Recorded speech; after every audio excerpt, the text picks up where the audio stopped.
Se você pensa que o boom da construção na China já chegou ao auge, está enganado, ainda não chegou.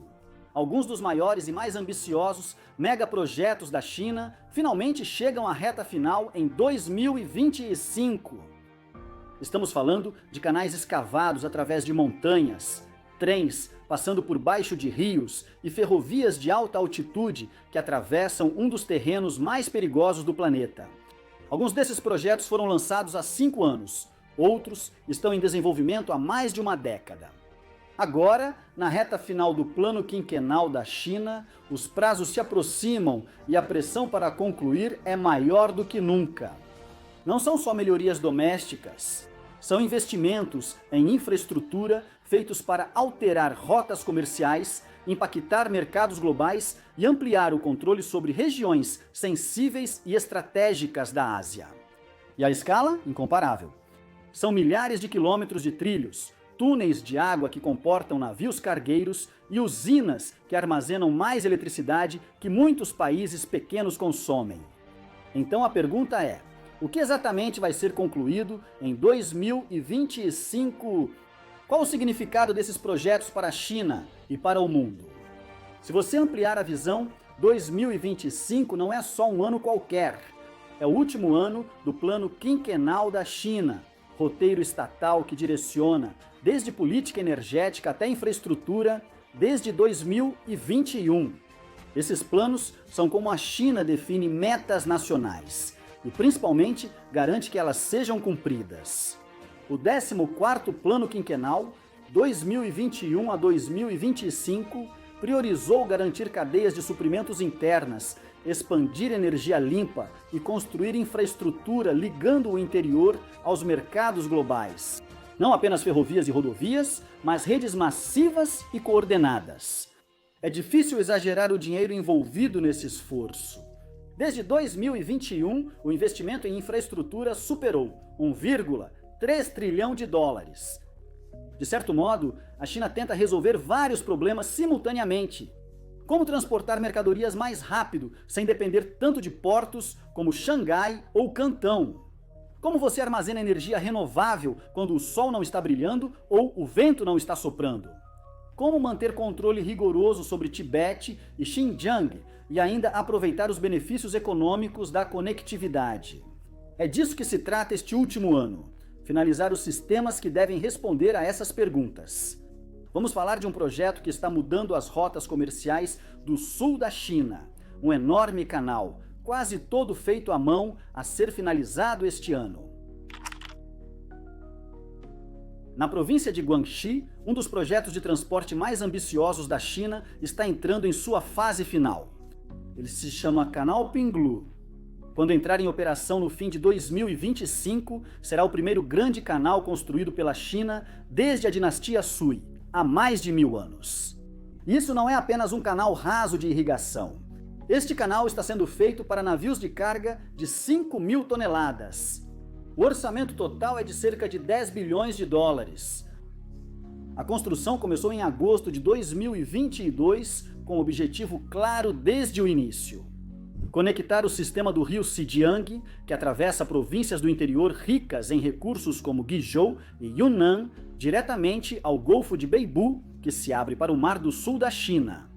Isso significa criar um atalho para cargas que hoje percorrem centenas de quilômetros de caminhão ou trem até um grande porto. Províncias como Yunnan e Guizhou produzem grandes quantidades de matérias-primas, carvão, bauxita, cimento e exportações agrícolas. O transporte dessas cargas até os portos sempre dependeu de caminhões ou ferrovias, ambos mais lentos e caros que o fluvial. O canal de Pinglu foi criado para transformar rios em uma rota de transporte mais barata e eficiente. Quando estiver em operação, espera-se que ele movimente até 100 milhões de toneladas de carga por ano. Isso o tornaria uma das hidrovias interiores de maior capacidade do país e um grande trunfo para o transporte de cargas a granel, como carvão, grãos e materiais de construção das fábricas do interior aos mercados internacionais. É um dos projetos de engenharia civil mais complexos atualmente em andamento na China. A rota cruza áreas elevadas, então engenheiros constroem 3 eclusas para subir e descer embarcações. Essas reclusas não são apenas grandes, elas estão entre as maiores do mundo em termos de altura, de elevação e largura. O que torna isso ainda mais incomum é a forma como está sendo construído. Ao contrário de muitos megaprojetos dominados por tuneladoras e aço pré-fabricado, o canal de Pinglu depende fortemente do trabalho manual. Dezenas de milhares de trabalhadores têm cavado, dragado e movido terra dia e noite em um dos maiores esforços de movimentação de terra do mundo. A escala do esforço de construção é enorme. No auge, mais de 35 mil trabalhadores estavam no local. A escavação já moveu mais de 340 milhões de metros cúbicos de terra e rocha, e dezenas de pontes, bueiros e sistemas de controle estão sendo construídos em paralelo. A obra estrutural já supera 80% de conclusão. Os próximos passos incluem instalar eclusas, dragar e realizar testes. Se tudo seguir o cronograma, o canal Pinglu estará totalmente operacional até o fim do ano, abrindo nova rota econômica para o interior da China e reduzindo a dependência dos pontos costeiros tradicionais. Isso vai transferir o centro do comércio para o interior, como Pequim quer. Do outro lado do Rio das Pérolas, a China conclui algo subaquático, bem mais rápido que qualquer navio de carga. Se você já olhou para um mapa do sul da China, talvez tenha notado algo estranho. Shenzhen e Jiangmen, duas grandes cidades da região, ficam a pouco mais de 100 quilômetros de distância, mas não há linha direta de trem-bala, tornando a viagem entre elas mais demorada do que o ideal. Agora, a China resolve isso construindo um túnel sob o estuário do Rio das Pérolas, em vez de uma ponte. A ferrovia de alta velocidade Shenzhen-Jiangmen é um dos projetos ferroviários de curta distância mais complexos da China. Ela tem cerca de 116 quilômetros de extensão e é difícil porque passa sob o estuário do Rio das Pérolas, uma das vias navegáveis mais movimentadas e profundas da região. A construção começou em 2020 e não tem sido uma escavação simples. O estuário do Rio das Pérolas tem sedimentos móveis, alta pressão da água e camadas geológicas complexas. Para lidar com isso, os engenheiros usaram uma das maiores tuneladoras de escudo de lama do mundo, construída sob medida para este projeto. O túnel Shenwan, com 13 quilômetros, fica no centro dessa linha, enterrado sob o leito do rio. É um dos maiores túneis ferroviários submarinos da China, projetado para trens a 350 km por hora. Você pode perguntar, por que não desviar a ferrovia ao redor da água? Isso aumentaria muito o tempo da viagem. Com um túnel direto, a viagem entre Shenzhen e Jiangmen será reduzida para 30 minutos, conectando duas áreas em rápido crescimento da grande área da Bahia. Mas isso não é só sobre passageiros. Isso faz parte de um plano muito maior para integrar a grande área da Bahia, um agrupamento de 11 cidades, incluindo Hong Kong, Macau, Guangzhou e Shenzhen, que abriga mais de 86 milhões de pessoas e produz cerca de 2 trilhões de dólares em produto interno bruto anual. A nova linha será conectada à malha ferroviária de alta velocidade da China, melhorando a mobilidade leste-oeste em Guangdong. Isso representa conexões mais rápidas para as pessoas e logística mais ágil para fábricas, armazéns e portos. A escavação dos túneis foi concluída e mais da metade dos trilhos já foi instalada. Falta integrar sistemas, energia, ventilação, monitoramento de segurança e sinalização de alta velocidade. Os testes devem começar no terceiro trimestre deste ano. O custo total estimado do projeto é de cerca de 5,6 bilhões de dólares, tornando-o um dos projetos de trem de alta velocidade mais caros de Guangdong por quilômetro, principalmente devido ao trecho subaquático. Isso pode não ser manchete mundial, mas, ao tentar transformar a Grande Bahia em um motor econômico único, é esse tipo de infraestrutura que faz isso funcionar. Mas embora isso seja rápido, ainda é movido a eletricidade. E é aí que entra o próximo projeto da China. Uma usina de energia tão grande que armazena mais energia do que alguns países conseguem produzir. As baterias não são apenas para celulares e carros. A China vai concluir uma em 2025, que é grande o suficiente para estabilizar cidades inteiras, e ela não se parece em nada com uma bateria. A estação de armazenamento por bombeamento de Luxi, na província de Hunan, foi projetada para armazenar e liberar até 3,6 gigawatts de energia. Isso gera mais energia que a represa Hoover, mas em rajadas curtas, quando mais preciso. Isso é chamado de usina hidrelétrica reversível e funciona assim. Com eletricidade extra na rede, principalmente de fontes eólica ou solar, a usina bombeia água morro acima para um reservatório. Quando a demanda aumenta, como à noite ou em ondas de calor, a água é liberada morro abaixo por turbinas, gerando energia instantânea. Diferente das hidrelétricas comuns, o armazenamento por bombeamento independe do fluxo do rio. É uma bateria de água e gravidade, sem lítio, produtos químicos ou risco na cadeia de suprimentos. Então, por que isso é tão importante? É porque a China está adicionando energia renovável mais rápido do que qualquer outro país. Armazenar essa energia, especialmente em diferentes fusos horários e províncias remotas, é um desafio constante. Projetos como Luxi são a forma como eles planejam resolver isso. A obra iniciou em 2021 com investimento de 4,8 bilhões de dólares. Isso integra o esforço nacional por sistemas de backup flexíveis, enquanto a China avança em energia eólica e solar. Foi construída entre 2 reservatórios artificiais em diferentes alturas, ligados por condutos subterrâneos.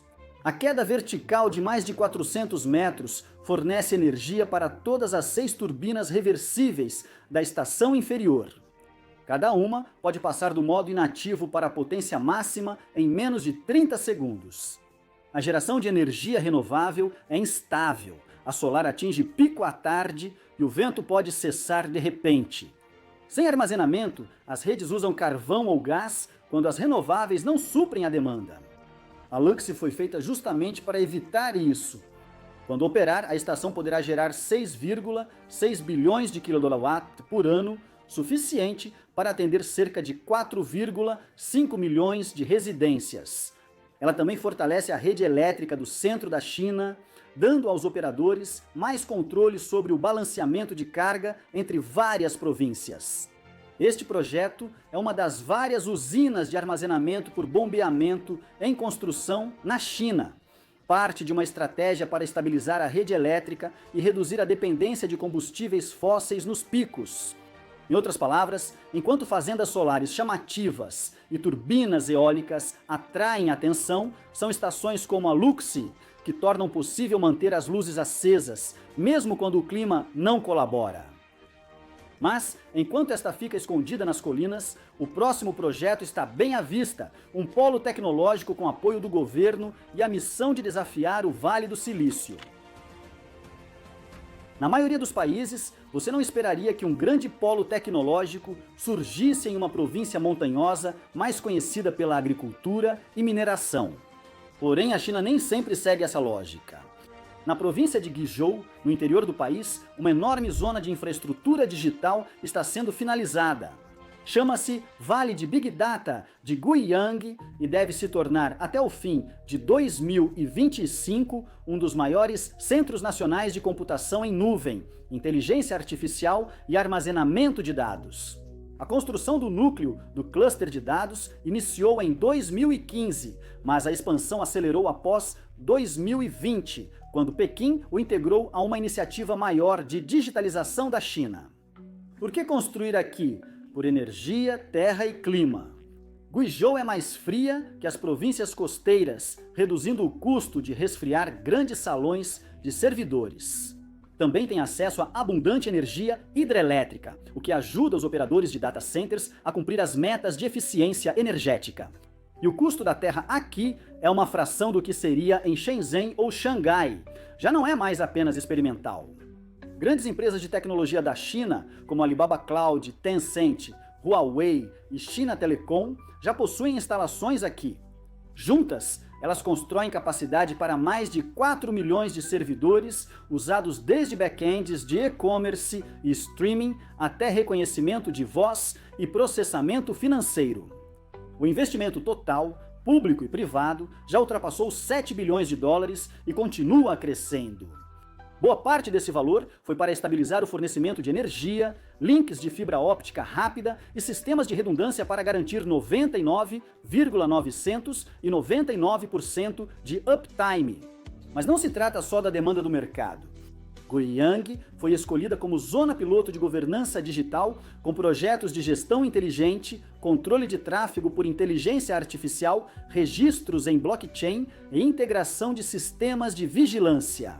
É um local onde sistemas comerciais e estatais são testados antes de serem expandidos nacionalmente. Em 2025, novas grandes instalações serão inauguradas, como um Centro Nacional de Treinamento de Inteligência Artificial e o maior laboratório de computação de borda da China. Essas instalações são projetadas para expandir os limites do processamento em tempo real, para aplicações como veículos autônomos e robótica industrial. Mas enquanto esse projeto é sobre bytes e código, o próximo é totalmente sobre altitude, engenharia e geopolítica, e está indo direto para o Himalaia. De todos os megaprojetos que a China espera concluir em 2025, este é facilmente o mais extremo. A ferrovia Sichuan-Tibete liga Chengdu, capital de Sichuan, a Lhasa, capital do Tibete, por mais de 1.900 quilômetros de terreno de alta altitude. A parte mais difícil, que vai de Yan até Ningqi, deve ser concluída até o final de 2025. Esse trecho sozinho cobre mais de 1.011 quilômetros, atravessando vales profundos, zonas de falha e encostas instáveis em altitudes que chegam a quase 3.000 metros. Mais de 90% do trajeto é composto por túneis e pontes. Isso inclui o túnel Yigong, que se estende por mais de 42 quilômetros e passa por formações rochosas, instáveis, que já desabaram no passado. Os engenheiros tiveram que reforçar as paredes do túnel com sensores de pressão avançados e instalar sistemas de ventilação automática para lidar com a altitude. A construção iniciou em novembro de 2020 com um orçamento de cerca de 44 bilhões de dólares, sendo um dos trechos ferroviários mais caros já feitos pela China. Quando pronta, ela diminuirá o tempo de viagem entre Tibete e o resto da China, tornando o trajeto de vários dias em apenas 13 horas. Isso é algo enorme para o transporte de mercadorias, turistas e suprimentos de emergência. Mas isso não se trata apenas do terreno. A linha passa perto de Arunachal Pradesh, uma região reivindicada tanto pela China quanto pela Índia. Oficialmente, ela termina em Ningqi, a menos de 40 quilômetros da linha de controle real fronteira de fato entre os dois países. A China chama o projeto de Iniciativa de Desenvolvimento, mas Nova Delhi o vê de outra forma. Analistas de defesa indianos indicaram a ferrovia como possível corredor de uso duplo. Isso indica que não serve só para turistas ou cargas, mas também permite transportar tropas, combustível e equipamentos rapidamente por regiões antes acessíveis apenas por estradas sinuosas. E considerando que a região já presenciou confrontos mortais na fronteira, mais recentemente, em 2020, quando tropas se envolveram em combates corpo a corpo mortais no Vale de Galwan, a oeste desta linha, assim que ela se conectar à já operacional linha Lhasa-Ningqi. Trens de alta velocidade poderão operar de Sichuan até o interior do leste do Tibete. Mas o trabalho não termina aí. A linha completa Chengdu-Lhasa deve ser concluída até 2030, finalizando uma ligação ferroviária de alta velocidade por todo o Planalto tibetano. Quando estiver pronta, será uma das ferrovias mais altas, complexas e geopoliticamente sensíveis do mundo.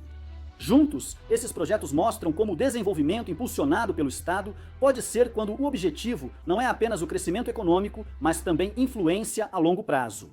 Para Pequim, 2025 não é só um prazo final. É um marco, um ano em que anos de planejamento finalmente tomam forma física. E para o resto do mundo, a verdadeira pergunta é: o que vem depois? Concordando ou não com a estratégia, isso levanta uma questão séria para todos os outros. Se a China está construindo dessa forma, o que o seu país está fazendo? Qual desses projetos você acha que terá o maior impacto?